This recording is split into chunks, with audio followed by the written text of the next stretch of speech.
कहवा से आमै सातौ पंडित कहाँ से नवौ बहिनी कहाँ से नवौ बहिनी उहो सखिया कहवा से आमै ऋषि मुनि आंगनमा होमिया होई आंगनमा होमिया होई हो सखिया कहवा से आमै ऋषि मुनि आंगनमा होमिया होई आंगनमा होमिया होई हो।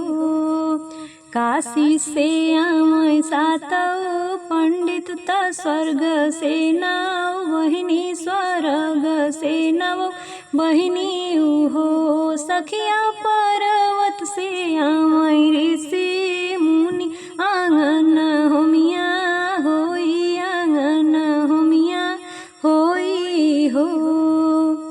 कहवा बैठौ बैसातौ पंडित कहाँ मैनवौ बहिनी कहाँ मैनवौ बहिनी उहो अब कहाँ बैठौ ऋषि मुनि आंगनमा होमिया होई आंगनमा होमिया होई हो।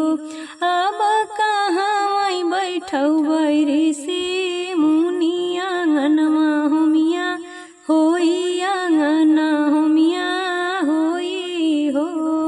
दुअरा बैठौ बैसातौ पंडित बेदिया पे नवौ बहिनी बेदिया पे नवौ बहिनी उहो अब आंगने बैठौ ऋषि मुनि आंगना होमिया होई आंगना होमिया होई हो।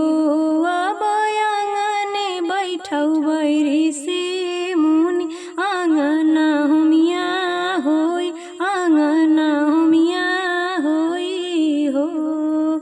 काहो खियौ बैसातौ पंडित त काहो नवौ बहिनी के काहो नवौ बहिनी के हो सखिया काहो खियौ ऋषि मुनि के आंगनमा होमिया होई आंगनमा होमिया होई हो। सखिया काहो खियौ ऋषि मुनि के आंगनमा होमिया होई आंगनमा होमिया होई हो।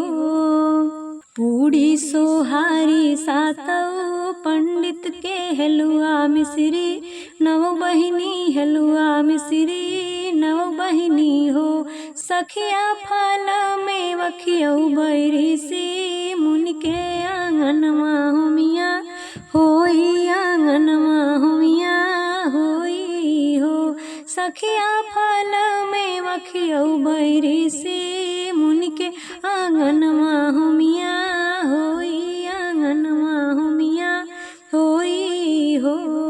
कवन आशीष दिह सतो पंडित कवन नवौ बहिनी कवन नवौ बहिनी उहो सखिया कवन आशीष ऋषि मुनि दिह आंगन होमिया होई आंगन होमिया होई हो।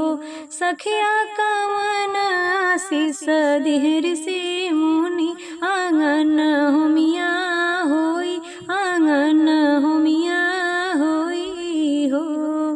भरपूरा रहे परिवरवा आशीष दिह सतो पंडित आशीष सातौ पंडित हो सखिया गोदी के ललन नवौ बहिनी आंगन हो